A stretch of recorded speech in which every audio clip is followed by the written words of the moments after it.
La extraña obsesión del mormonismo con el sexo. El mormonismo está obsesionado con el sexo.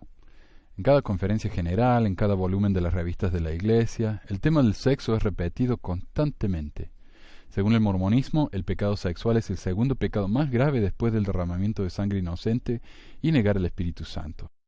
Y este enfoque no se limita al acto sexual en sí, sino a la pornografía, a la masturbación, a la homosexualidad. Las referencias a la pornografía, por ejemplo, son constantes y se hacen incluso cuando el marco del discurso no tiene nada que ver con el tema. El elder Ballard es un gran entusiasta del tema y no pierde oportunidad de mencionarlo. En un discurso dado a los jóvenes adultos de BYU, elder Ballard tocó varios temas, desde la vez que terminó con la sequía de Etiopía hasta la vez que sobrevivió un turbulento descenso en un avión. Y de repente, y sin ninguna relación con el resto de su discurso, Ballard dijo: Ahora, ¿por qué piensan que se inventó la computadora? Les diré por qué. Porque la historia familiar estaba avanzando y la iglesia estaba creciendo, y los templos estaban expandiéndose y necesitábamos más capacidad para hacer historia familiar. Por eso creo que la computadora apareció. Y por eso es que Dios reveló la creación de esta herramienta, la computadora. Y tan pronto como esto aparece para los propósitos de Dios, ¿qué hace el diablo en el lado izquierdo? Oh, dice, ¿van a jugar ese juego? Yo también. Pondré suciedad y fealdad en el Internet. Pondré imágenes destructivas para el espíritu. Lo llamaremos pornografía. Será horrible y cualquiera que vaya allí los capturaré.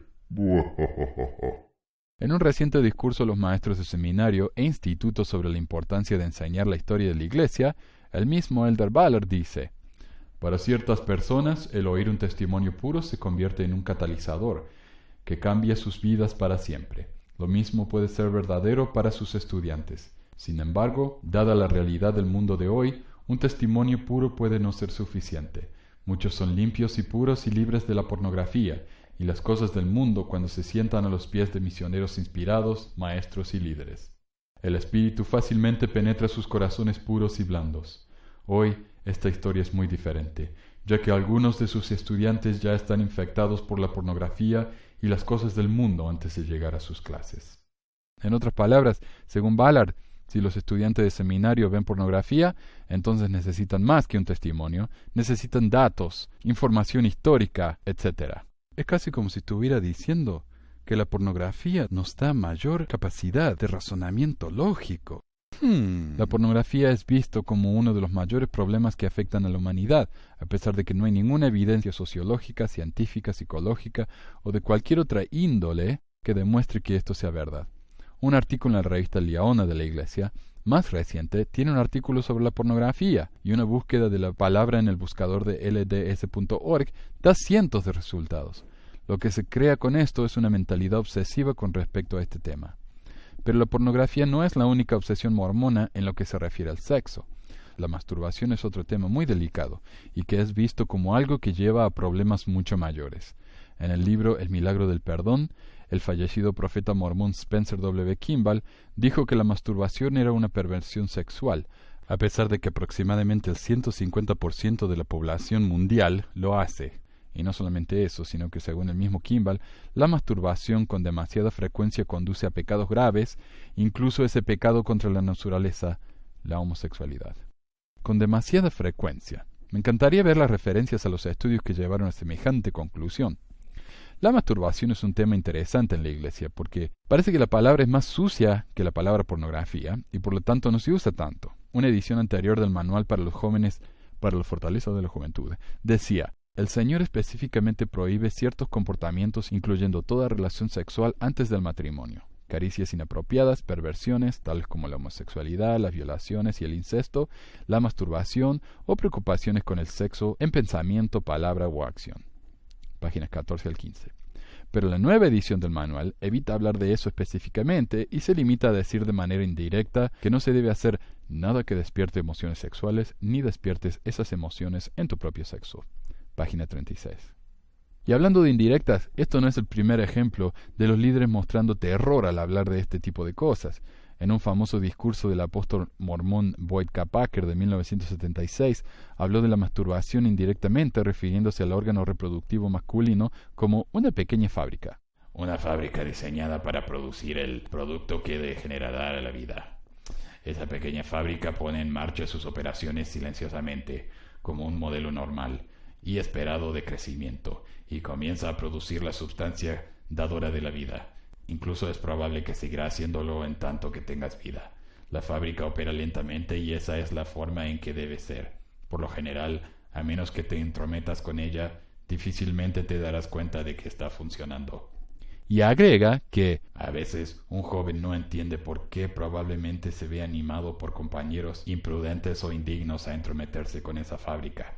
Puede que se acaricie a sí mismo y abra la válvula de escape. Tú no debes hacer eso, pues si lo haces, la pequeña fábrica se precipitará y en ese caso te verás tentado una y otra vez a darle escape.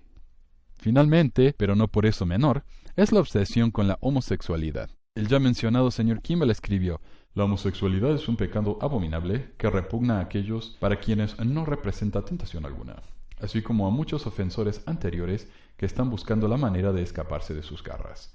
Como tema de discusión es vergonzosa y desagradable, pero por motivo de su crecimiento, la necesidad de amonestar al neófito y el deseo de ayudar a los que ya se encuentran involucrados se le da consideración en este capítulo. Un pecado abominable.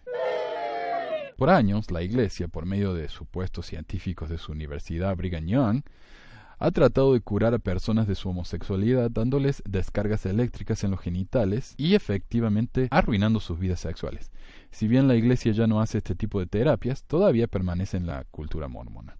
Como el ahora conocido caso de Alex Cooper, una adolescente homosexual que le dijo a sus padres que era lesbiana, fue enviada a una de esas clínicas de terapia contra la homosexualidad en St. George, Utah, donde fue abusada física y mentalmente por meses. Y no hace mucho, el dueño de una de esas clínicas fue invitado a hablar en la Universidad de la Iglesia en Idaho, hasta que los medios de prensa lo reportaron y de repente la invitación a hablar fue revocada. Si bien las palabras de Kimball fueron dichas hace más de 40 años, y tal vez alguien pueda decir: pero hoy la Iglesia ha hecho grandes cambios en ese tema. Ok, pero este hombre era un profeta, vidente y revelador cuando escribió eso.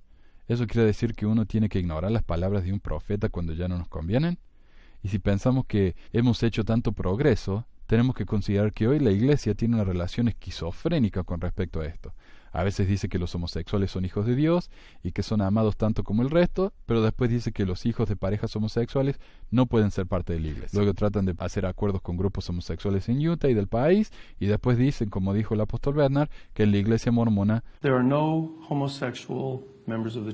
no hay miembros de la Iglesia homosexuales. Al decir cosas como esta, gente como Bernard nos están queriendo decir que la homosexualidad no es un aspecto de nuestras vidas, como el ser banquero o albañil o maestro o esposo o padre, sino que es algo temporal, algo que uno puede y debe superar.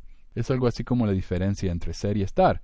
Yo puedo decir que estoy enfermo de algo, lo cual quiere decir que esa enfermedad va a pasar, pero si digo que soy enfermo, entonces es algo con lo que voy a tener que vivir probablemente para siempre. Los homosexuales no son gays, sino que están gay. Y tal vez uno pueda decir, ¿y qué? Si los mormones quieren definir el pecado sexual como se les dé la gana, ¿qué tenemos que meternos? ¿Cómo nos afecta? Este es el problema. Al hablar tanto de cosas naturales como cosas perversas, lo que estamos haciendo es crear un problema donde no existe. Y creamos un sentimiento de culpa prácticamente insoportable para muchos.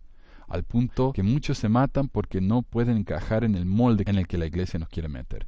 Si uno es un rectángulo y el molde para ser mormón es un triángulo, o uno corta los bordes para convertirse en un triángulo, o va a tener que quedarse afuera.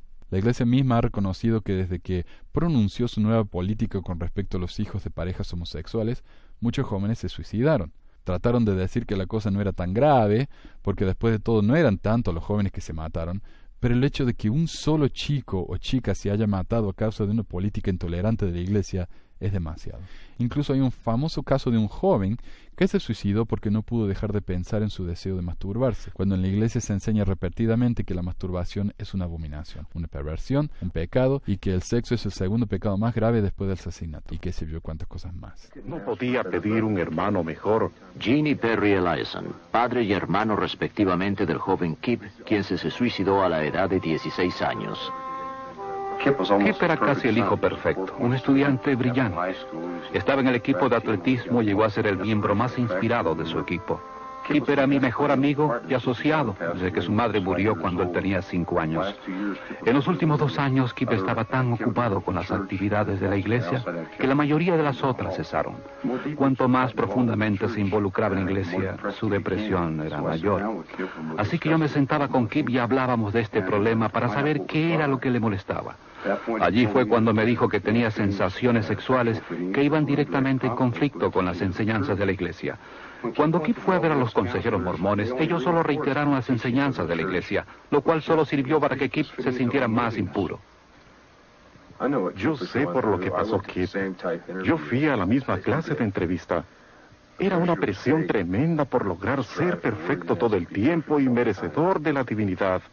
El único problema es que Kip lo tomó muy en serio. Otro problema con esto es que la iglesia constantemente habla de estos actos sexuales como adicciones. Si uno no puede dejar de pensar completamente en mirar pornografía y masturbarse, entonces uno es un adicto y necesita terapia. Y este es un problema por más de una razón. De nuevo, la iglesia está creando un problema donde no existe. Se crea una expectativa de las personas que no es realista y que nos pone en una situación donde invariablemente vamos a fracasar. Al hablar del uso de la pornografía y de la masturbación como una adicción, la iglesia y tantos otros grupos religiosos, porque en el 90% de los casos los centros de tratamiento contra las adicciones sexuales son parte de grupos religiosos, hacen que la gente piense que tienen un problema cuando en realidad no lo tienen, haciendo que se sientan rotos, que se consideren como abnormales y que en general tengan una terrible autoestima y una horrible imagen de sí mismos. Esto a su vez crea un gran problema psicológico que nos hace dependientes de estos grupos de tratamiento y en las iglesias que nos venden las curas que supuestamente necesitamos. Ahora, si alguien realmente sufre de una adicción al sexo o a cualquier otra cosa, al tratar la supuesta adicción, estamos simplemente enfocándonos en un síntoma del problema y no en el problema en sí. Por ejemplo, si yo comienzo a mirar pornografía de una manera tal que me impide trabajar, tener una relación normal con la gente, o incluso siquiera salir de mi casa, entonces el problema no es la pornografía en sí, sino que es algo más profundo que me lleva a actuar de esa manera. Tal vez estoy sufriendo de un caso grave de depresión y esa es mi manera de lidiar con ese problema. Al convencer a alguien de que debe dejar de mirar pornografía en un caso así, en vez de enfocarnos en la depresión, lo cual es el verdadero problema, estamos simplemente poniendo una curita en un problema que requiere 100 puntos de sutura. Si de alguna manera se me convence de no mirar pornografía, pero mi depresión continúa como antes, lo más probable es que más tarde desarrolle una adicción a algo más, tal vez a las drogas, al alcohol, a las apuestas, a las situaciones peligrosas o alguna otra cosa semejante. Supongamos que la adicción sea real y que la causa de tal adicción es un problema más profundo, tal como la depresión, la ansiedad o cualquier otra enfermedad mental. Al recibir un diagnóstico incorrecto, especialmente por parte de un líder religioso que no tiene ningún entrenamiento en problemas mentales o neurológicos, puede ser muy peligroso. En un artículo sobre el tema, la neurocientífica Courtney Lopresti explicó que tanto el diagnosticar mal y el no diagnosticar un problema puede hacer que vivir con una enfermedad mental sea más difícil de lo usual. Ciertas terapias pueden empeorar la enfermedad, aunque algunas formas de terapia pueden funcionar bien para ciertas enfermedades. Por ejemplo, la terapia de comportamiento cognitivo puede ser excelente para la depresión y la ansiedad, y otras formas de terapia pueden empeorar la enfermedad del paciente. El paciente puede perder la esperanza. Cuando la gente busca ayuda, recibir un diagnóstico incorrecto y por lo tanto un tratamiento erróneo puede hacerles sentir que sus esfuerzos están siendo desperdiciados. Piensan, ¿para qué molestarme tomando medicación o viendo a un terapeuta si los síntomas no están mejorando? Los individuos que reciben diagnósticos incorrectos pueden renunciar a los tratamientos profesionales y preferir vivir con síntomas severos y sin tratamiento. La vida del paciente queda pausada. No es fácil vivir con una enfermedad mental no tratada o tratada de manera inapropiada. La mayoría de las enfermedades son excelentes en detener la productividad de la gente, haciendo difícil que les vaya bien en el trabajo, en la escuela o incluso en el hogar. Los individuos con enfermedades mentales también pueden tener dificultad para mantener relaciones saludables. Los pensamientos suicidas no son raros. Mientras más una persona tenga que esperar para recibir un tratamiento apropiado, lo más que su vida debe mantenerse pausada y en peligro. Recibir el diagnóstico apropiado es esencial para la recuperación del paciente.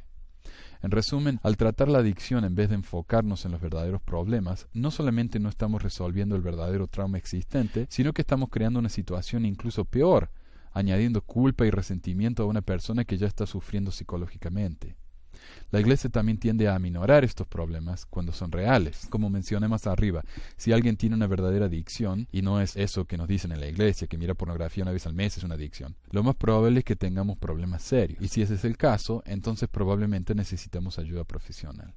Pero en vez de sugerir algo como esto, en un discurso a los jóvenes de BYU mencionado anteriormente, Ballard les dijo a los hombres, porque aparentemente solo los hombres miran pornografía, pero es un hábito y no puedo romperlo. Sí, sí puedo. Ustedes son los capitanes de sus almas.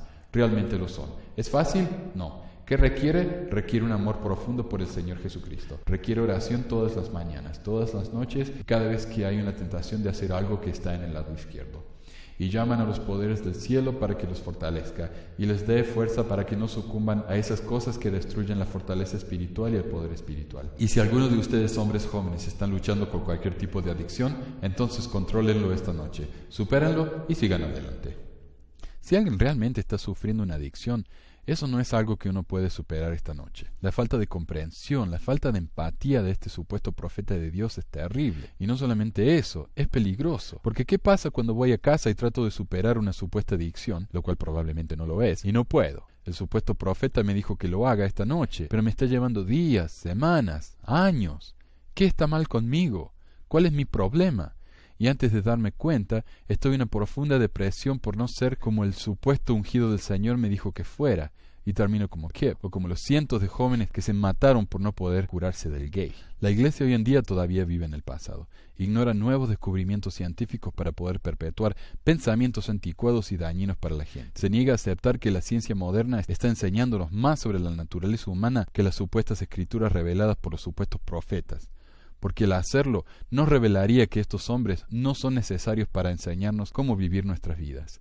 Mientras millones de personas en el mundo sigan viendo a estos hombres como seres iluminados con percepciones superiores a las suyas, vamos a seguir viendo a gente que sufre desproporcionadamente de problemas psicológicos y que recurren a métodos drásticos, como el suicidio, para poder resolver esos problemas que en realidad no son problemas.